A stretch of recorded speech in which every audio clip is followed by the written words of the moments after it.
ചേട്ടാ, കോൺഗ്രസ് തന്നെ ഇത്രയും ദിവസം അവകാശപ്പെട്ടുകൊണ്ടിരുന്ന ഒരു കാര്യമാണ്, അതായത് മാതൃകാപരമായി നടപടിയെടുത്ത പാർട്ടിയാണ് കോൺഗ്രസ് എന്ന്.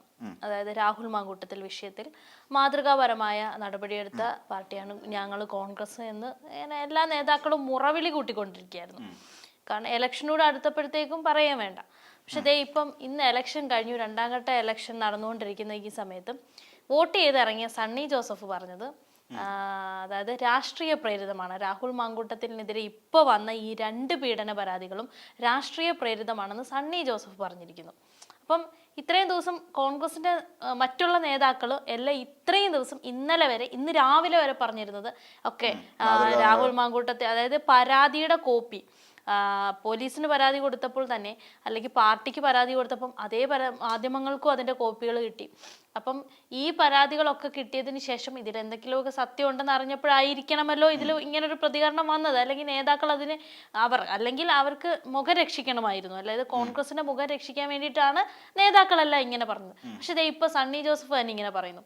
ശരിക്കും ഇത് ഈ കോൺഗ്രസിനെ വലിയ പ്രതിരോധത്തിലേക്ക് കൊണ്ടെത്തിക്കുന്ന ഒരു വാക്കല്ലേ ഇപ്പൊ ഈ സണ്ണി ജോസഫ് പറഞ്ഞിരിക്കുന്നത്? തീർച്ചയായിട്ടും കോൺഗ്രസ് പ്രതിരോധത്തിലാകുക എന്നതിനപ്പുറത്തേക്ക് പ്രതിരോധത്തിൽ തന്നെയാണ് കോൺഗ്രസ്. ശരിക്കും പ്രതിരോധത്തിലാണ്.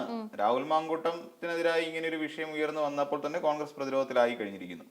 ഇപ്പോ ഇങ്ങനെ അവര് മുഖം രക്ഷിക്കാൻ വേണ്ടി, ഇതിനു മുമ്പ് നമ്മൾ പറഞ്ഞിട്ടുള്ള കാര്യം, മുഖം രക്ഷിക്കാൻ വേണ്ടിയിട്ടുള്ള നടപടി മാത്രമാണ്, അല്ലെങ്കിൽ ഇങ്ങനെ തിടുക്കപ്പെട്ട ഒരു തീരുമാനം എടുക്കുന്നത്. അതിനുശേഷം ഇതിനെ മാതൃകാപരം എന്നൊക്കെ പറയുന്നെങ്കിൽ തന്നെയും ഒരു ഇരയ്ക്ക് നീതി കിട്ടുമോ എന്നുള്ള കാര്യത്തിൽ നമുക്ക് സംശയം തന്നെയാണ് ഇപ്പോഴും.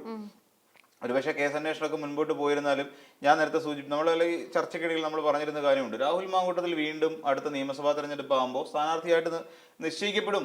ഏതെങ്കിലും നമ്മുടെ കേരളത്തിന്റെ ഈ പറയുന്ന 140 നിയോജക മണ്ഡലങ്ങളിൽ എവിടെയെങ്കിലും ഒരിടത്ത് ജയിക്കാൻ സാധ്യതയുള്ള ഏതെങ്കിലും ഒരു മണ്ഡലത്തിൽ രാഹുൽ മാങ്കൂട്ടത്തിൽ സ്ഥാനാർത്ഥിയായിട്ട് വരുമെന്നുള്ള കാര്യത്തിൽ 100% ഉറപ്പാണ്.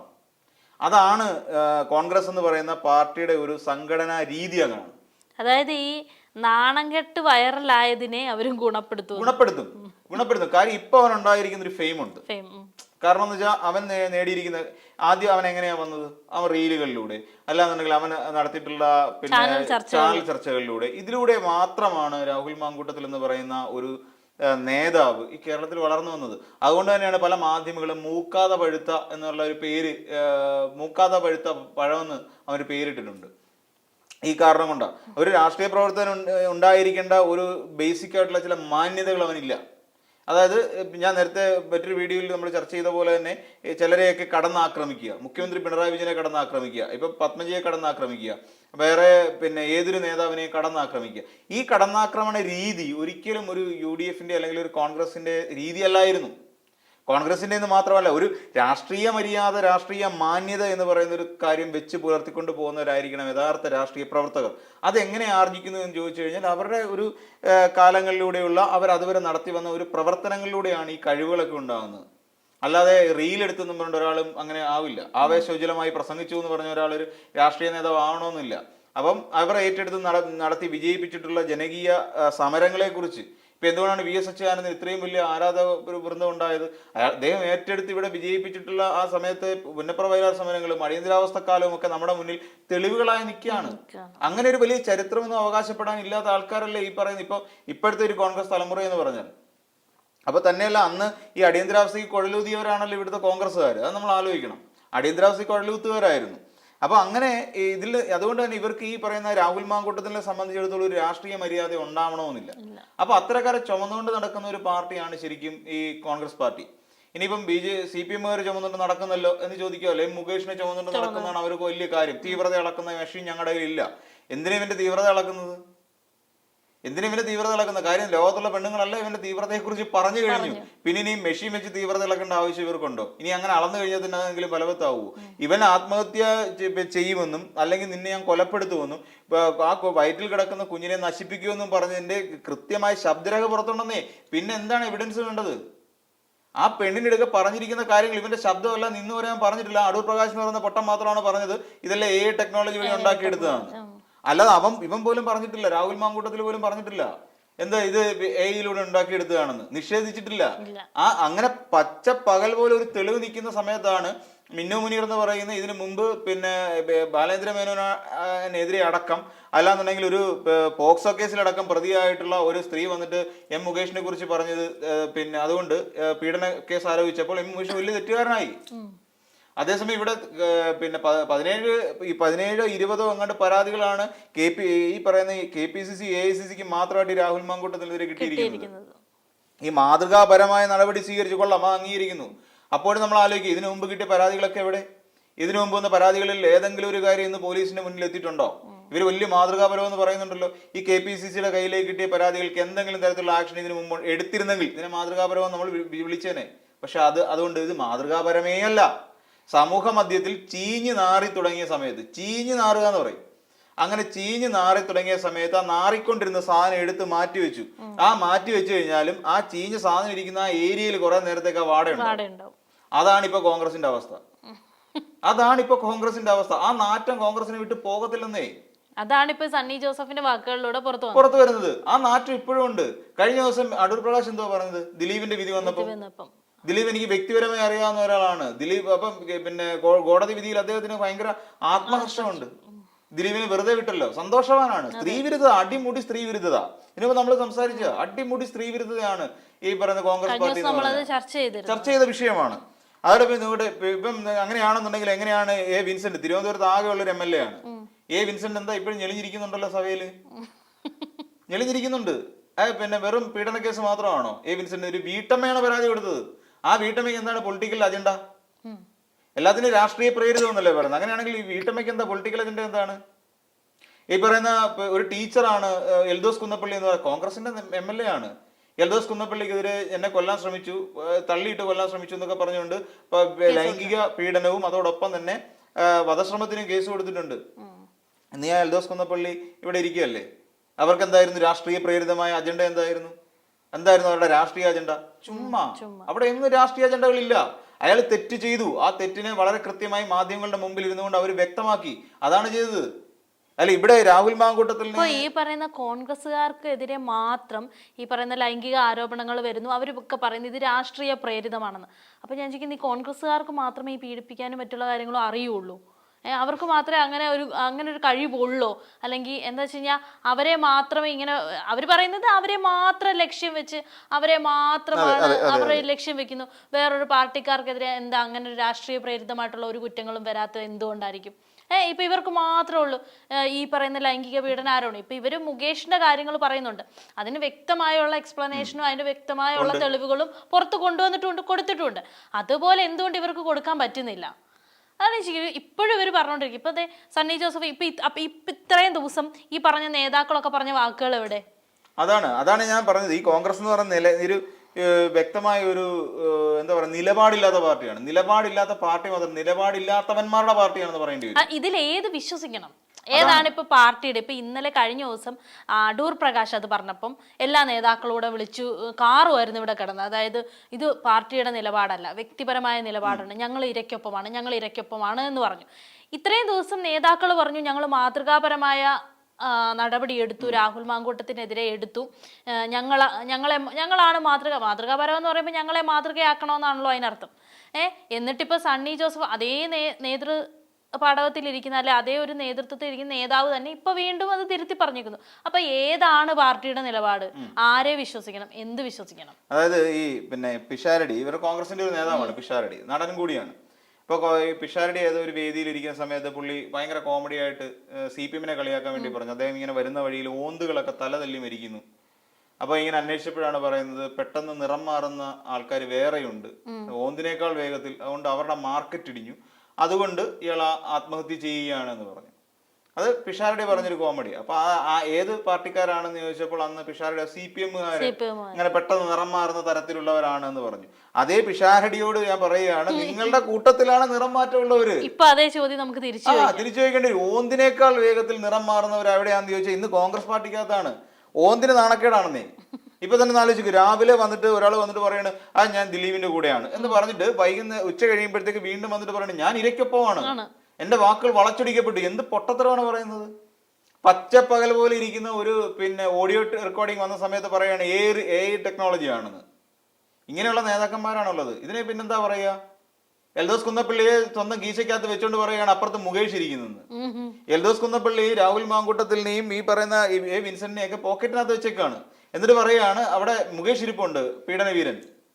ഇടാ ഇത് പീഡനം നടത്തി പോട്ടെ, ആ പെണ്ണ് ഇപ്പോഴും ജീവനോടെ നടക്കുന്നുണ്ട്. അവരെ ആരും കൊല്ലാൻ ശ്രമിച്ചൊന്നും പറഞ്ഞ പരാതിയൊന്നും ആ പറയുന്ന നടി കൊടുത്തിട്ടൊന്നുമില്ല. തന്നെയല്ല നടിയുടെ ബാക്ക്ഗ്രൗണ്ട് അത്ര നല്ലതുമല്ല. ആ നടിയെ കുറിച്ചിട്ട് ബാലേന്ദ്രമേനോൻ അപകീർത്തിപരമായ കേസ് കൊടുത്തു, അവർ ജയിലിലായിരുന്നു.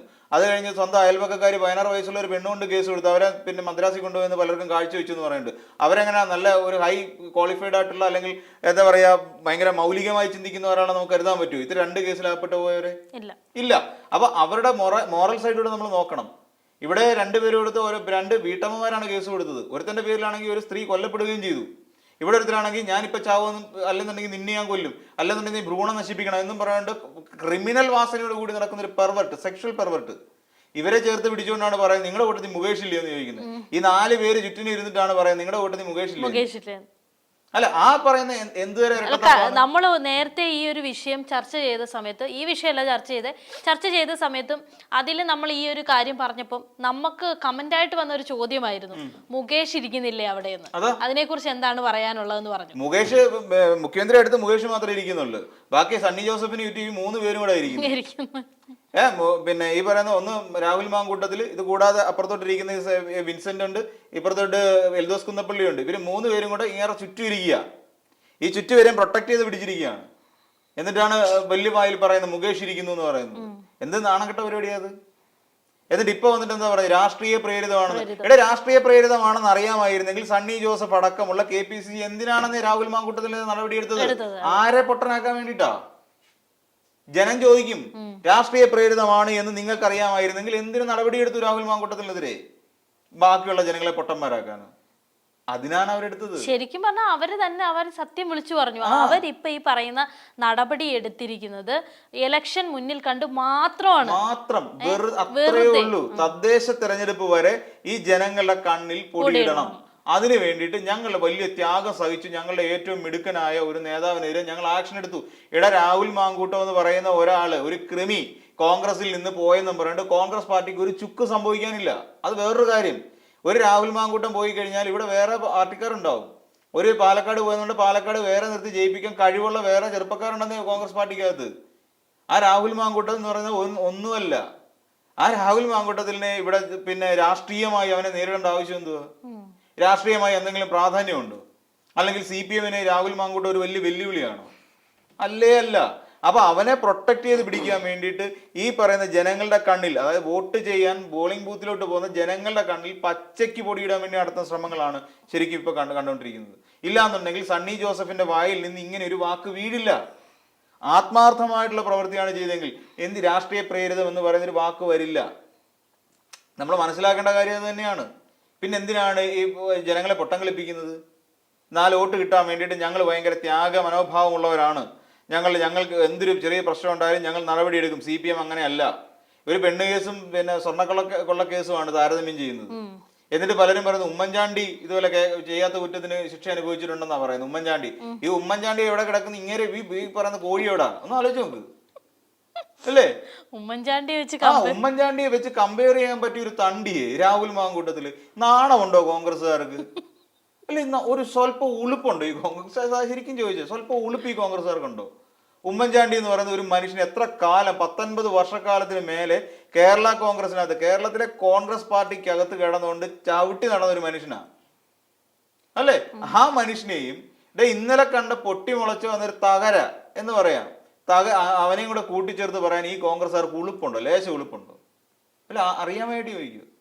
ഇവരാണ് ഇപ്പൊ വന്നിട്ട് പറയുന്നത് രാഷ്ട്രീയ പ്രേരിതം, ഇവരെ പ്രൊട്ടക്ട് ചെയ്യാൻ ഈ കാട്ടുകോഴി. ഇവര് ശരിക്കും പറഞ്ഞാൽ എന്ത് മോശമാണ്, ജനങ്ങളെ ഭയങ്കര മോശമാണ്. കാരണം ജനങ്ങളെ തെറ്റിദ്ധരിപ്പിക്കാൻ വേണ്ടിയിട്ട് മാതൃകാപരമായ നടപടി എടുത്തു എന്ന് പറഞ്ഞിട്ട് ഇവിടെ കിടന്ന് കാറിക്കൂവായിരുന്നു ഇത്രയും ദിവസം. ഞങ്ങൾ അങ്ങനെ ചെയ്തു, ഞങ്ങൾ ഇങ്ങനെ ചെയ്തു, ഞങ്ങൾ കണ്ടില്ല, ഇങ്ങനെ എടുത്തു. അന്നേരം ചോദിച്ചതാ, സ്വർണ്ണക്കൊള്ള കേസിൽ ഇന്ന ആൾക്കാർ വന്നിട്ടും നിങ്ങൾ എന്ത് ചെയ്തു എന്ന് സർക്കാരിനോട് ചോദിച്ചിട്ട് ഞങ്ങളെ കണ്ടുപിടി, ഞങ്ങളാണ് മാതൃകാപരമായ കാര്യം ചെയ്തത് എന്ന് പറഞ്ഞ് നടന്നവര് തന്നെയാണ് ഇന്നത് തിരുത്തിയത്. അതെ, സ്വർണ്ണക്കൊള്ള എന്ന് പറയുന്നത് തലയും കൊണ്ടിട്ട് നടക്കേണ്ട കേസൊന്നുമല്ല. സ്വർണ്ണക്കൊള്ള നടത്തിയെന്ന് തന്നെ വെച്ചു. ഈ പറയുന്ന പത്മകുമാറും എല്ലാം സ്വർണ്ണക്കൊള്ള നടത്തിയവരാണ്, സമ്മതിക്കുന്നു. സ്വർണ്ണം കിട്ടിക്കഴിഞ്ഞാൽ എവിടെ കൊടുത്തു എന്നുള്ള കാര്യങ്ങളൊക്കെ അറിഞ്ഞു കഴിഞ്ഞാൽ സ്വർണ്ണക്കൊള്ളയുടെ കാര്യങ്ങൾ പുറത്താവും. പക്ഷെ മാന്യമായ കേസല്ലേ? ഇവരാരെങ്കിലും പിന്നെ ജറ്റവെക്കാൻ കയറിയതാണോ? ഇവിടെ നമ്മൾ ഈ നാട്ടുപ്രയോഗത്തിൽ പറഞ്ഞു കഴിഞ്ഞാൽ അല്ല, ഇവരാരും അങ്ങനെ പോയിരുന്നല്ല. സ്വർണ്ണക്കൊള്ള നടത്തി അവിടെ ഇരിക്കുന്ന തന്ത്രിയുടെ ഒത്താശയോട് കൂടി സ്വർണ്ണക്കൊള്ള നടന്നു എന്ന് തന്നെ വിചാരിക്കാം. അല്ലാതെ ഇവനെ പോലെ പിന്നെ രായ്ക്ക് രാമായണ തലേ തോർത്തിട്ടുണ്ട് പോയൊന്നും അല്ലല്ലോ. അങ്ങനെയൊന്നും അല്ലല്ലോ ചെയ്തത്. അവര് ഡോക്യുമെന്റ് തിരിമറി നടത്തി സ്വർണം വെട്ടിച്ചു. അത് തലേ മുണ്ടിട്ടുകൊണ്ട് പോകേണ്ട കേസൊന്നും അല്ല ഒരു മോഷണ കേസ് എന്ന് പറഞ്ഞാൽ. ഇതങ്ങനെയാണോ? പെണ്ണ് കേസാണ്, മൊത്തത്തിൽ നാറ്റ കേസാണ്. ഇവനെ ഏതെങ്കിലും കുടുംബത്തിൽ കയറ്റാൻ കൊള്ളാവോ? ഈ പറയുന്ന ഈ രാഹുൽ മാങ്കൂട്ടത്തിൽ ന്യായീകരിച്ചുകൊണ്ട് വരുന്ന പിന്നെ അമ്മയും പെങ്ങളും ഉള്ളവരുടെ വീട്ടിൽ ഒരു ദിവസം ഇവനെ പാർപ്പിക്കും. ഇവര് ഉറക്കം ഉളച്ചിരിക്കാതെ മനസമാധാനമായിട്ട് ഇവനെ ഒരു ദിവസം വീട്ടിൽ കൊണ്ട് കയറ്റി കിടത്തി ഉറക്കാൻ ഇവർ ഈ പറയുന്ന കോൺഗ്രസിലെ ഏതെങ്കിലും നേതാക്കന്മാർ തൻ്റെ ഇടമുണ്ടോ? തൻ്റെ ഇടമുണ്ടോ? എനിക്കറിയാൻ വേണ്ടി ചോദിക്കുക. ഇപ്പൊ രാഷ്ട്രീയ പ്രേരിതം എന്ന് പറഞ്ഞില്ലേ, ഈ സണ്ണി ജോസഫിന് തൻ്റെ ഇടമുണ്ടോ? പുള്ളിക്കാരന്റെ വീട്ടിൽ കൊണ്ടുവന്ന് ഒരു ദിവസം ഒരു രാത്രി ഇവനെ പൊറപ്പിക്കാൻ തൻ്റെ ഇടമുണ്ടോ? ഇല്ല. അനുഭവം ഉണ്ട് പുള്ളിക്ക്. ഈ സണ്ണി ജോസഫിന് അനുഭവം ഉണ്ടെന്നേ, അതുകൊണ്ട് പുള്ളിക്ക് തയ്യാറാവത്തില്ല. അങ്ങനെ തൻ്റെ ഇടം ഉണ്ടെന്ന് കൈ പൊക്കി അല്ലെങ്കിൽ എനിക്ക് ഒരു ദിവസം രാഹുൽ മാങ്കൂട്ടത്തിൽ എൻ്റെ വീട്ടിൽ ഒറ്റയ്ക്ക് താമസിപ്പിക്കാൻ പറ്റും എന്ന് പറയുന്ന ഏതെങ്കിലും ഒരു കോൺഗ്രസ്സുകാരൻ മുന്നോട്ട് വന്നാൽ അവൻ കല്യാണം കഴിച്ചിട്ടുണ്ടാവില്ല. അവൻ ബാച്ചിലർ ആയിരിക്കും, ക്രോണിക് ബാച്ചിലർ ആയിരിക്കും. വീട്ടിൽ 90 കഴിഞ്ഞ അമ്മയായിരിക്കും ഉണ്ടാവുക. അതുകൊണ്ട് പറയും എൻ്റെ വീട്ടിൽ ഞാൻ പിന്നെ രാഹുൽ മാങ്കൂട്ടത്തിൽ ഇന്ന് താമസിപ്പിക്കാൻ ധൈര്യമുണ്ട് എന്ന് പറഞ്ഞുകൊണ്ട് രംഗത്തേക്ക് വരും. അല്ലാതെ ഈ കേരളത്തിലുള്ള ഒരു കോൺഗ്രസ്സുകാരനും തൻ്റെ ഇടമില്ല, വിശ്വാസമില്ല അവനെ കൊണ്ട് വീട്ടിൽ കയറ്റാൻ. അതാണ് അവസ്ഥ. ഇങ്ങനെയുള്ള ആൾക്കാരാണ് പറയുന്നത് രാഹുലിനെതിരെ വന്ന പരാതികളെല്ലാം രാഷ്ട്രീയ പ്രേരിതമാണ്. ഈ പ്രേരിതമാണെന്ന് പറഞ്ഞവർ ഓരോ ദിവസം വീട്ടിൽ താമസിപ്പിക്കുന്നേ. തീർന്നില്ല പ്രശ്നം. കേരളത്തിലെ ആ ജനങ്ങൾക്ക് ഇതിൽ കൂടുതൽ തെളിവെന്താ വേണ്ടേ? അതിന് തയ്യാറാവണം. എങ്കിൽ അങ്ങനെ നിങ്ങൾ താമസിപ്പിക്കാൻ തയ്യാറായി വന്ന കേരളത്തിലെ ജനങ്ങൾ അംഗീകരിച്ചു തരും, ഞങ്ങൾക്ക് വിശ്വാസമാണ്. നിങ്ങൾ പറയുന്നത് ഞങ്ങൾക്ക് വിശ്വാസമാണ്, രാഹുൽ മാങ്കൂട്ടത്തിനെതിരെ വന്ന് രാഷ്ട്രീയ പ്രേരിതമാണ്. ടി എൻ പ്രതാപൻ പറയണോ ആ കാര്യം? പച്ചയ്ക്കോ ടി എൻ പ്രതാപൻ പറയണോ ഈ കാര്യം? തയ്യാറാണോ? അല്ല. അങ്ങനെ പല നേതാക്കന്മാരും വന്ന് പുറത്തേക്ക് പറയണം. എന്തിനേറെ നിങ്ങൾ ഇനി ഒന്ന് സൈബർ ആക്രമണം നടത്തി നോക്ക്. ഈ രാജ്മോഹൻ ഉണ്ണിത്താൻ വന്ന് പറയത്തില്ലെന്ന് നമുക്ക് തോന്നുന്നുണ്ട്. രാജ്മോഹൻ ഉണ്ണിത്താൻ വന്ന് വെട്ടിത്തുറന്ന് പറയും. ഇപ്പോഴും രാജ്മോഹൻ ഉണ്ണിത്താനെ പൊതിഞ്ഞു പിടിച്ചേക്കുക. എന്താ സൈബർ ആക്രമണം നടത്താതെ രാജ്മോഹൻ ഉണ്ണിത്താനെതിരെ? എന്താ നടത്താതെ? തൻ്റെ ഇടമുള്ളവരും നടത്തി നോക്ക്, അപ്പൊ അറിയാം ആരാണ് യഥാർത്ഥ രാഹുൽ മാങ്കൂട്ടം എന്നുള്ള കാര്യം കൃത്യമായിട്ട് എടുത്തിടും. എന്നിട്ട് ഈ പറയുന്ന എത്ര കോൺഗ്രസ്സുകാരുടെ ബന്ധുക്കളുമായിട്ട് ഇവന് അവീതം ഉണ്ടെന്നുള്ള കാര്യം ഇപ്പൊ രാജ്മോഹൻ ഉണ്ണിത്താൻ പറഞ്ഞു കേൾപ്പിക്കും. മനസ്സിലായോ? അപ്പൊ എന്നിട്ടാണ് പറയുന്നില്ല രാഷ്ട്രീയ പ്രേരിതമാണ്. സണ്ണി ജോസഫ് ഇങ്ങനെ പറഞ്ഞതിൽ എനിക്ക് അത്ഭുതം. സണ്ണി ജോസഫ് എന്ന് പറയുന്ന അഡ്വക്കേറ്റ് ഇങ്ങനെ പറഞ്ഞതിലാണ് എനിക്ക് അത്ഭുതമുള്ളത്. ഇത് രാഷ്ട്രീയ പ്രേരിതമാണ് എന്ന് പറഞ്ഞുകൊണ്ട് ഇതിനെ ഡീവിയേറ്റ് ചെയ്താണ് ശ്രമിച്ചത്. എന്ന് വെച്ചാൽ ജനങ്ങളെ പച്ചയ്ക്ക് പറ്റിച്ചു. അതാണ് യാഥാർത്ഥ്യം. ഇത്രയും കാലം, അതായത് ഇനി കാര്യമില്ല അവരെ കൊണ്ട്, ജനങ്ങളെ കൊണ്ട് കാര്യമില്ല. ഇനി മെയ് മാസത്തിലേക്ക് മതി. അടുത്ത നിയമസഭാ തെരഞ്ഞെടുപ്പിലേക്ക് രണ്ടാം ഘട്ടം പോളിംഗ് അവസാനിക്കാൻ ഇനി മണിക്കൂറുകൾ മാത്രമേ ഉള്ളൂ. അതുകൊണ്ട് ധൈര്യമായിട്ട് ഇനിയും പറയാം രാഷ്ട്രീയ പ്രേരിതം. ഇനിയും കുഴപ്പമില്ല. ഇനി കുറച്ച് മാസം കഴിഞ്ഞിട്ട് ഇതിനെ രാഷ്ട്രീയ പ്രേരിതമാക്കാൻ മതി. സംഭവം സേഫായി. ഇതാണ് ഇവര് കോൺഗ്രസ്സുകാരുടെ ഏറ്റവും വലിയ ചതി. ഇത് തന്നെയാണ്. നാളെ ഇത് കണ്ടോണം, തെരഞ്ഞെടുപ്പ് കഴിയട്ടെ, 2 ദിവസം കഴിയുമ്പോൾ ഇവനെ പിടിച്ച് അകത്തിരുന്ന് നോക്കണം. എന്റെ ഓളം ഈ റിസൾട്ടോട് വന്നു കഴിഞ്ഞാൽ 2 ദിവസം കഴിയുമ്പോൾ ഇവനെ പിടിച്ച് അകത്തിടും. വെച്ചാൽ ഇവനെ വീണ്ടും പാർട്ടിക്കകത്ത് ഇവനെ പതുക്കെ സജീവമാക്കും. അതിന് ആ ഷാഫി എന്ന് പറയുന്ന ആൾ എന്തെങ്കിലും പണി ഒപ്പിച്ചോളും. പണ്ട് പേരാമ്പ്ര കിടന്ന് മൂക്കിന്റെ പാലം തല്ലി പൊട്ടിച്ചു എന്ന് പറഞ്ഞ പോലെ എന്തെങ്കിലും പണി പുള്ളിക്കാരൻ ഒപ്പിച്ചോളും. അത്രേ ഉള്ളൂ.